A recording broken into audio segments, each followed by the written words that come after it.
Welcome, guys, to Road to Success. We've got Andrew the Bull. And introduce your guest today, Andrew. We've got Isaiah Unger in here with Cummings & Company Realtors.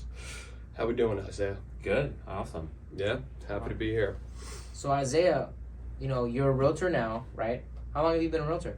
Only a year. Started around January. Oh, you That's picked the crazy. perfect time. Yeah. You picked the yeah. perfect time. It's So just fun. like, let me just go right into it while everything is falling apart. Absolutely. That's the only way I do it. Yeah.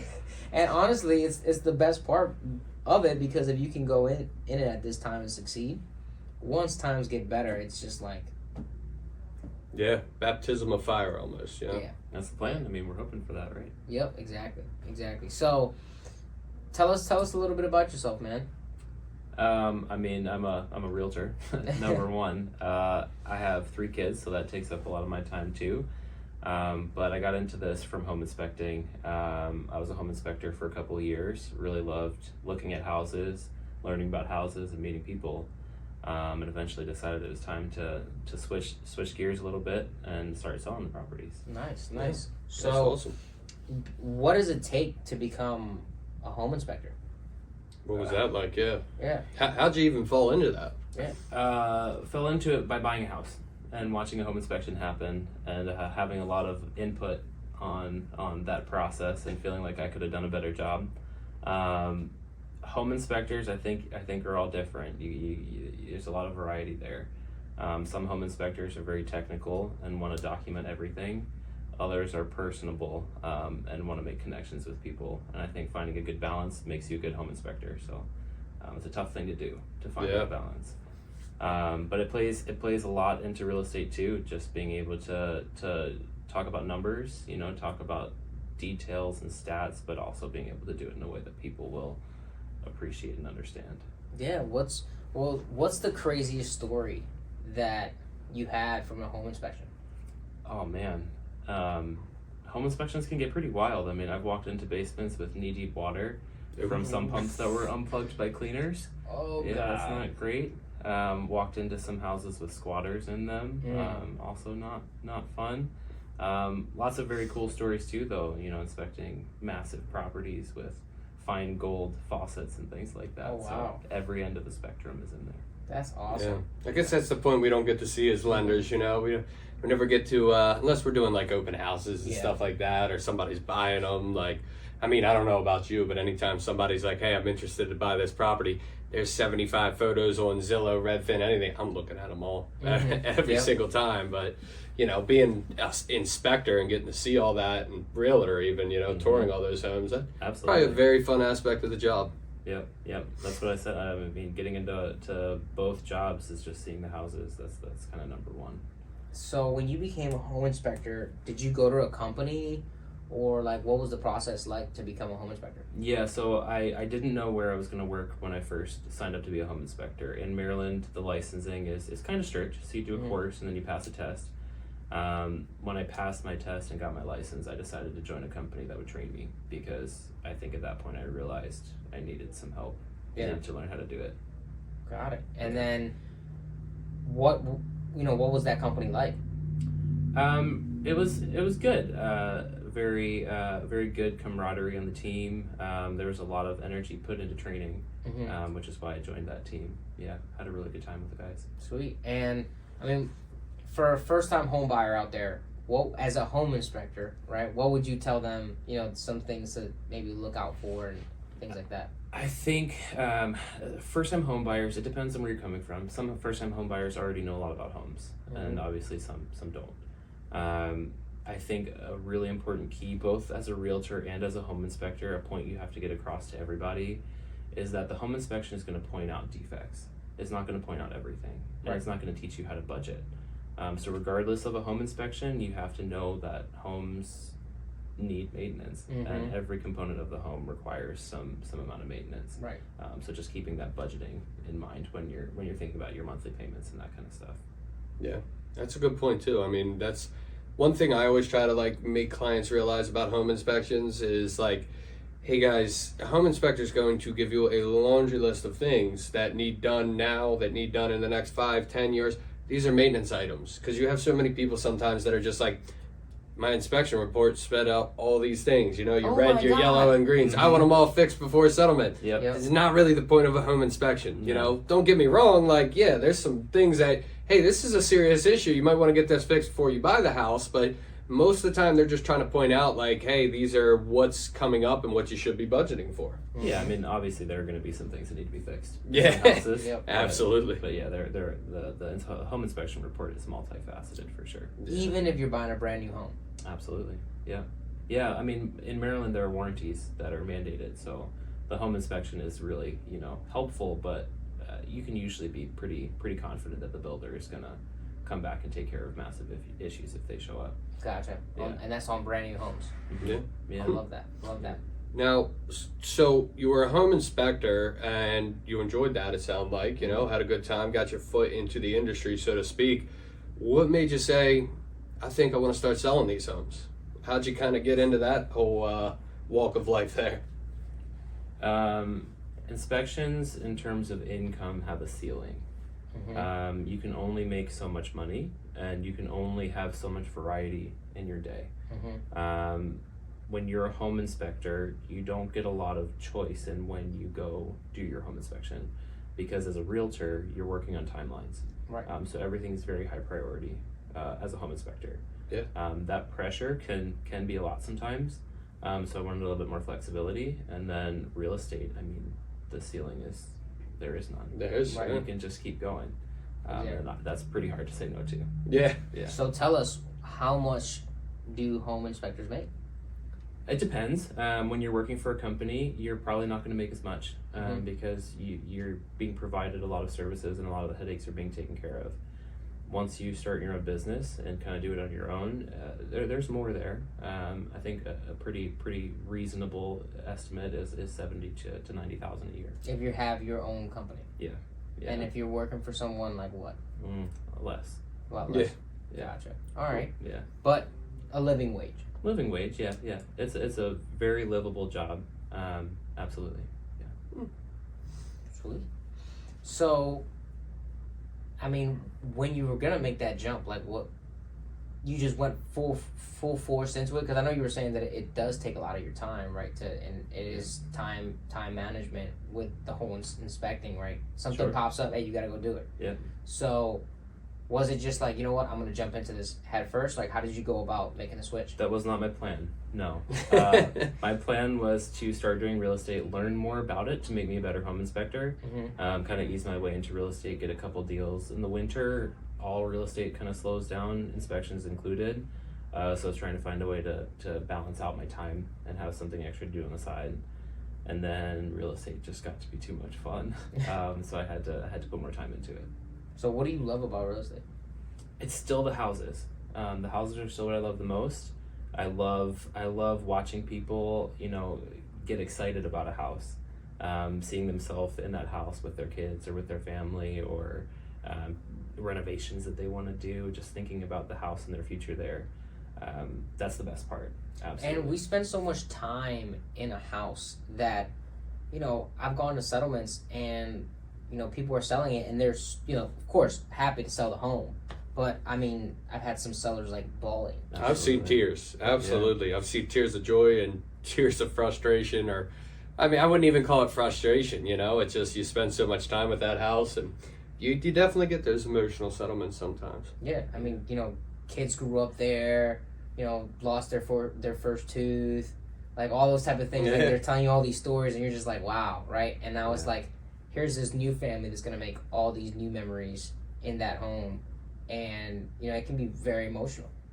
Yeah. Absolutely, yeah, for everybody involved. Yeah. Mm-hmm. The house that built us, almost, one of those. But so as far as what you had learned in home inspections and everything along those lines, I mean, I would assume that really does carry over to real estate and gives you a couple more tools on the belt than your typical realtor has in the past. Tell us a little bit about your background and how that helped you take the jump into real estate. Yeah, I mean, realtors need to know a lot of things. You need to understand a lot about your townships or your counties and rules there. But at the end of the day, what you're selling is a house. So understanding how a house works and what to give your clients as expectations, I think, helps a lot. and helping them envision themselves in that house, kind of like I was just talking about. So being able to walk in the house and say, okay, you know, this thing is brand new, you don't have to worry about that. This other one's 10 years old, that's about its life expectancy. Kind of getting people an idea of what they're actually buying. Getting some confidence there from your buyers, I think, goes a long way. Yeah. So Absolutely. what are some things, you know, some maintenance tips, right? About, you know, maybe the different times of year that you would tell your buyers. Depends on where you live. But I think the number one thing that people forget about all the time that has a huge impact on your house is cleaning your gutters. I mean, you got to clean those gutters. Yeah. Or you're going to have structural issues. I mean, Yep. the impacts are huge from not cleaning your gutters. Outside of that, if you're in the city, you should probably be having your sewer pipes cleaned out and scoped pretty regularly, because that infrastructure is not great. Mm-hmm. And then, Oh, I have a story about that. I'm Yeah. sure, yeah. Wood Mhm. pipes, clay pipes, everything Mhm. still exists in that city. They sure do. No, I had a property that the tenants, they had been evicted, and they broke back in, turned the water on, and they got out of there, right? And I went there the next day. I was like, okay, great, they were evicted yesterday. Went there to go check it out. The basement is just absolutely flooded. I mean, Mhm. up to my knees, and I'm like wearing my good shoes that day because I'm thinking I'm just gonna, you know, take some pictures of Oh, what we needs to seen be your fixed. shoes. You know, so next thing I know, right? We have a sump pump, but it's not working, right? So turn off the water. We got the machines to take all the water out and everything like that, but all the water from this unit went over to the units right next to it in their basements. So they got flooded, right? And the reason for that is the county does they like you said, they do not have a good infrastructure. I Mm. mean, they're connected and then like they go out. Mm-hmm. Yeah, And just sewer drain backed up, didn't it? yeah, oh yeah, backed up. Yeah. And the Too thing many is, CFMs. when you call them and say, "Hey, can you guys clean your end of it?" Which is, I don't know if it's a good idea or not to do it. I mean, it'd probably be a good, you know, question for you. But when you call them and you tell them, "Hey, can you guys clean, you know, the pipes?" The county side. The county side, not your side, because you got to clean your own. Well, when they clean it, where do you think it goes? Just Back right in online. Right back to yours. Mhm. They're jetting it from the other way. They're clean out, and that makes sense. Exactly. So it's like, well, yeah, they could probably clean it out, but you're gonna have to get it cleaned out. You should have it cleaned out from your house whenever possible. Yeah. How often would you say you should have your pipes cleaned out? Again, it depends on where you live and if you have trees or not. Mm-hmm. If you have trees over where your pipes are going out of your house, you should probably be doing it every year. Mhm. Yeah. And if, you know, maybe you just got like townhomes, regular townhouses and stuff like that, maybe no trees around. Maybe not at all then, honestly. If it's a newer community, you're probably okay for a while. Mm-hmm. When those trees start to get big and the roots Mm-hmm. grow, Yeah. that's when you run into problems. And how much would you say that probably cost for a plumber to come out and pump those pipes? Like 500 to 1,000, depending on how long it is. Mm-hmm. Yeah. All right. It's worth it. Yeah. Oh no, I definitely. Let me tell you, Yeah, it's it's definitely worth worth it. Especially if you have, you know, someone who's throwing wipes or something that they shouldn't be throwing down those pipes. They do. That's the worst thing you can do. Even, let me tell you guys a tip. Even if you think, and even if the bag says that it is disposable. Don't do it. Flushable. There is no Yes. such thing as flushable wipes. Oh Like, my god. oh my. Growing up with a father that was a plumber, that was a thing that was beaten into our head as a child. So, like, take a piece of toilet paper, drop it in a cup of water. It's going to dissolve pretty quickly. Do that with a flushable wipe. Come back 2, 3, 4 days. That wipe's still gonna be in that water. Mm-hmm. And honestly, what I would tell people is don't even throw paper down there. Yeah, yeah. Flush only toilet paper. That waste. You know? No, I'm saying like not even toilet paper because like Down your people- toilet? yeah, Are you telling me you got a trash can next to your 1,000%. No. 1,000%. You wanna know why? Because yeah, you put one in there and it might dissolve in a good bit. But you put a good old roll, 2, 3 rolls. You just went to the bathroom. Your brother went to the bathroom. Next thing you know, your pipes are. That's what they're designed for. The old ones, not the old ones though. Yeah. Not the old ones. If you got newer Yeah. ones, it's not that bad. Well, the right? galvanized pipes and everything like that could be a messy nightmare. Oh my But god! I went into a house, and I'm not even joking. The water pipes, they use gas pipes. that's I was not like, the code. I've seen electrical conduit, Yeah, used for plumbing pipes. Yeah, that's It crazy. makes no sense. You're just Mhm. like, how? Why did you guys even think that this was okay? yeah, no, Hmm. not okay. Yeah. Well, that's another thing too. Is while we're on the topic of plumbing, it's hey, copper pipes are going to hold for a good long time. You really don't have too many issues with those. But Sure. a lot of people, what they don't realize is galvanized pipes. Like if that's your waste lines in a house, like that's going to be something you're probably going to eventually have to replace because they Absolutely. start rusting and building up from the inside.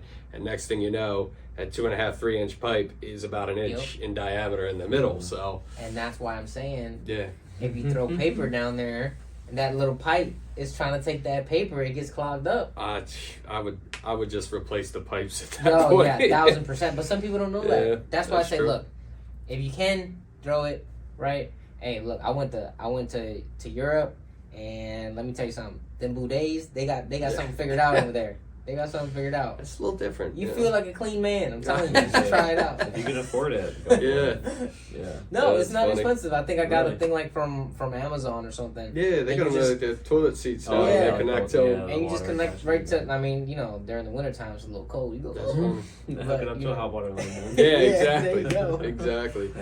So what's some other tips like you typically, run through kind of what does maintenance on your house look like? Like what are some things you do to make sure from your background that hey, I'm going to do these every single year or every other year to make sure everything's running right? Yeah, I mean, I live in a forest, so I have a lot, and it goes back to leaves again, keeping them away from your house, off your house. But they're pretty standard ones for every house. Service your HVAC every year. Make sure it's efficient. They're only going to last about 20 years.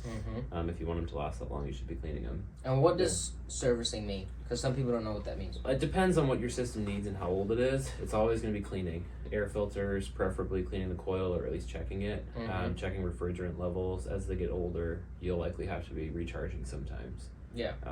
So just making sure that everything is full and going to work efficiently. Yeah. Having tenants, I realized the importance of cleaning and changing your filter. Oh. Oh my Mhm. god! I had a tenant. They were like, the temperature is 90 degrees outside, and it won't even get below 80. Yeah. And Airflow. yeah, I Yeah. mean that can happen if you're not changing the Yeah. filter. Filters Look, and coils. it can only come down about 20 degrees anyway, right? Some really good ones can come lower, but man, if you're not changing that filter, that's a big difference. Absolutely. Oh, yeah. And not just on the actual usage of it, but the longevity. If you're not changing that filter, it's going to degrade a lot faster. Yeah, Yeah. that fan has to work really hard. Yeah. Mm-hmm. That's like trying to take a sprint and then breathe through a sweatshirt at the same time. Like it's Exactly. it's not going to work for you. So then you got the machine Yeah, going out. choking out the system. Yeah, exactly. And you got the machine going out. It's probably freezing outside, right? And then at the same time, because you're not changing it, your electricity bills up because it's running more. Mm-hmm. Might as well just pay that money up front and get it clean. Exactly. Yeah. Get it cleaned. Make sure a filter's like $10 to $15. Yeah. Change it. Yeah. Worth it. Change it every 3 months, and then that's what I always try to do too. I would recommend when you're having it serviced, like Isaiah is saying, do that before it gets to be 95 degrees outside, Mhm. especially if you have a little like condensed unit in the attic or something like that. Your Yeah, don't HVAC kill guy your will HVAC thank guy. you. He'll get there on time. It's so many people just don't call until there is a problem, and that's why it's called preventative maintenance. Absolutely. Yeah. What are some other tips that you would give, a first-time home buyer when they're getting into this world of real estate? I mean, don't use Drano. That's another big one, especially if you have a septic Really? system. Yeah, use a snake. Yeah. Just clean it out. Mm-hmm. Sinks are gonna clog. Hair and gunk gets in there. Don't use Drano. Just stick a snake in there and clean What it is out. why do you say don't use Drano? Especially in a septic system, it'll kill the Oh, good right. bacteria. You don't want to do that. Mm. In a house with old pipes, though, especially like the PVC pipes, Mhm. it's not good for them. It's designed to break Melt. things down and Yeah. kill them. Mm. So eventually it will wear down your pipes too. Mm. Yeah. So what you're telling me is when I see a pipe that probably has a hole in it, it's Probably because of Drano. I don't know. I mean, I Could be. don't know. That would be a lot of Drano, but yeah, it's not good for it. No, it can cause channels and stuff, and the long runs of your actual waistline. Yeah, when they're not super steeply sloped. Yeah. So how good are PVC pipes? I mean, they're great. That's what you want. Yeah, PVC's awesome. All right. I mean, does it prevent freezing like in the winter? Like, are you worried about bursting pipes when you have PVC pipes? Not for waistlines, no. The waistlines are thick and they're usually going to be pretty fine in the winter. CPVC does crack very easily, especially when it gets old. It gets really brittle. So when you have old CPVC from like the 70s, that stuff will absolutely burst. Back when they were using the orange glue, before it was yellow. Yep. You can see that. Sweet. I mean, tell us more, man. I mean, you're the home inspector. Yeah, even if it's not home inspection, real estate in general. Yeah, you sure. I mean, what do you guys want to know about? I feel like I could answer a question. Tell the people. What I always like to think is, hey, what didn't I know before I bought a house that I wish I knew? I don't know. What did you know? What did you not know? I mean, well, I was in the industry, so I was, I had a pretty good grasp on it. Luckily, I didn't buy a house and then get in this industry because of that. So, that really helped. I mean, my settlement probably took all of 15 minutes. Wow. By the time it was out, I said, I know it all, and it was good settlement agent I trust. Shout out to Bill Daly. I mean, we were in and out that day, just signing papers and handing keys over. So it was a little easier being in the industry, but sure. I mean, things I always try to tell first-time home buyers about lending and things like that. I mean, we did a whole segment on that before, but just a lot of different things that people don't think about when buying a house or when looking for a house or starting the process and things like that. Yeah, and with you being a home inspector and you're walking through a house, like, what are some things that pop right out at you right away that you're just like, watch out for this, or do this or do that? I mean, again, it goes back to where the house is and when it was built, but there are a lot of things that you can just know to look out for before you even get to the house based on when it was built, material types that were used, recalled things like electric panels and plumbing pipes from the 80s and 90s, that kind of stuff. But anytime I get to a house, the first thing I'm doing is looking for structural issues. A lot of the things like the age of the roof, age of the HVAC, you can find out easily. But when you get down to that basement or you're walking around the outside looking for cracks and settlement, that kind of stuff, I mean, things that are going to cost your clients a lot of money, you want to try to just get those out of the way right at the beginning so that they don't pay the money for a home inspection to have to find them out. Right. Yeah. So when you're walking through it, you can kind of tell them like, hey, there's this, and this. So when they go and do a home inspection, of course there might be some things that pop up. Sure. But for the most part, you kind of probably already told them. That's the idea. Yeah. Good first line of defense there. Yeah. There you go. That way people aren't shocked. Yeah. Probably very helpful in this market too when we're waiving inspections, Yes. Good quick walkthrough with Isaiah. He can, not on paper, but at least tell you what he sees from the naked eye. Sure. Yeah. Very helpful. So Isaiah, I mean, what would you tell someone that, maybe wants to become a home inspector, right? That we haven't covered so far? Find somebody to train you. Absolutely. Find somebody who is going to take the time to tell you how to do it right and who has connections who can help you get jobs. Because finding people to trust you to do your home inspections when you're new is going to be really tough. But if you find somebody to vouch for you and train you well, to give you advice and kind of teach you the ropes, it's going to go a long way. I feel like that goes into everything. Absolutely. Real estate too. Yeah. Yeah. I mean, just for us, right? Like, if you don't find the correct person to train you, right? Someone who can guide you, show you how to do things, it becomes really difficult. And that goes into everything you do, right? Like loans, there's a lot that goes into loans. A lot. Training this man here is a job and a half. Full time and a half sometimes. And I will ask 35 questions. But I love questions. We all love questions because you gotta ask questions. Yeah, if you're not asking questions, there's a problem. Exactly. And that's the thing, it's like an onion. Everything is like an onion. The loans are like an onion, right? Like when you're trying to figure if somebody can qualify or not, it's like an onion. You're like, well, no. And then, and houses are like onions, right? Like you find one problem and that'll lead to another, and it's maintaining your homes is super important. Oh yeah, and if it's an older home, I mean, like you said, like an onion. Anytime I'm like doing a repair in my house, I'm like, that'll take an hour. Let me multiply that by 3 and add in 4 trips to Home Depot just in case. You know, no matter how small it is. Yeah, if it's an old house, just be ready for more. Oh yeah. Oh yeah. So tell us a good story about one of those homes you've inspected. You mean a positive story? A positive Yeah. story. I mean, most of them are positive, to be honest. Most of my experiences with home inspections are being able to tell somebody that it's not all that bad. You know, it's going back to, you have to maintain the house, you have to do things to keep it in good condition, but it's a great feeling to walk out of a house and say, I really can't find a whole lot here, guys. You're in good shape. And that's most of them. All right, so tell us the truth about radon. It's debated. Yeah, it's a big thing in It's hotly Pennsylvania. debated. It's a big thing. Evidence shows it causes lung cancer. There are also people who take radon baths and go to radon caves to enjoy the radon. And I am not a doctor, so I follow what the state tells me, and the state says it's dangerous, so remediate it if it's over 4 picocuries per liter. But that's my perspective on radon. Now, the whole radon thing, right? They say it's dangerous, right? It can cause lung cancer, but I mean, like, how much exposure do you need to get? It's not a determined amount. Any amount is not safe. Yeah. There's also radon everywhere. We are constantly being exposed to radon, and everybody has some amount of risk. It's the same thing as breathing, the exhaust from a car. It's not good for you. But is it going to kill you? Maybe. Yeah. It's hard to measure. Depends how concentrated, I guess, but yeah. The more you're exposed to, the higher your risk. Yeah. And that's probably one of the biggest things, right? That why you would probably tell someone, hey, get a home inspection, because you don't know, obviously all the things that could be wrong with the house, but like with the land, right? Is what you're kind of saying with that, right? Yeah, I mean there are unknowns that you can't determine without doing special tests. Yeah.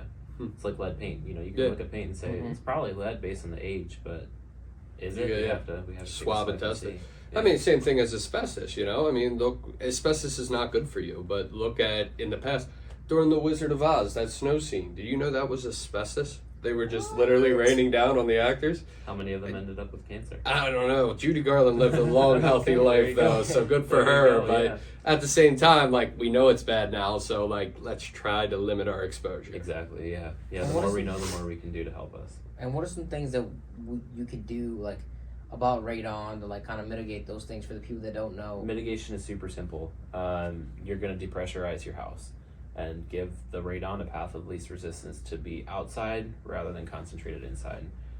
It's a very simple standard process and should not be scary for most people. So what is that just like a fan or something that Yeah, throws it yeah. outside? Typically, a pretty standard system is going to be a hole either in your slab in your basement or in a block wall if you have like 2 different levels, with a fan to create a vacuum that sucks the radon out and outside. Yeah. And is that on all the time, or is that just like Yeah, sometimes? yeah, it runs all the time. Yeah, it's not variable. Yeah. Got it. Yeah. Yeah, if it's not running, there's a problem. Oh man. So, and for some people that don't even know what radon is, we just probably talked this whole entire time, and they're like, "What the heck What are they is talking radon? about?" Yeah. What are these guys talking about? What is radon? It's a gas that is produced from the decomposition of the soil. So different rock types have higher concentrations of minerals that can result in radon gas. So it really just depends on what is under your house and how your house was built. And you can't know without testing. And is that something that out of, maybe you've lived there for 20 years and all of a sudden, right, is that something that could happen, or is that the type of thing where like, it's probably going to be the same? It can change. Usually it's only going to change if you do something to change your house. So if you test it in year 1 and then you finish your basement in year 2, you need to test again because you've now changed the structure of your house. Typically, if you test it in year 1 and you do nothing to your house, no earthquakes, no massive floods that change anything, in year 2 it's going to be the same. But yeah, if you modify your house, it could absolutely change the radon concentration. Good to know.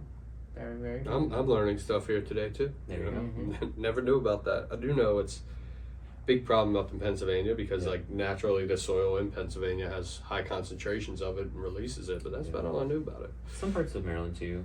Carroll County is pretty high. Even Hartford County has some spots that are pretty high. Howard County's pretty high. Baltimore City's, for the most part, pretty safe. Yeah. There are areas, little pockets, but You got other issues down there sometimes. absolutely, You like, never know. your sewer pipes. Yeah, exactly. Or those big old rats that look like Or the cats. big old rats. But where are they living?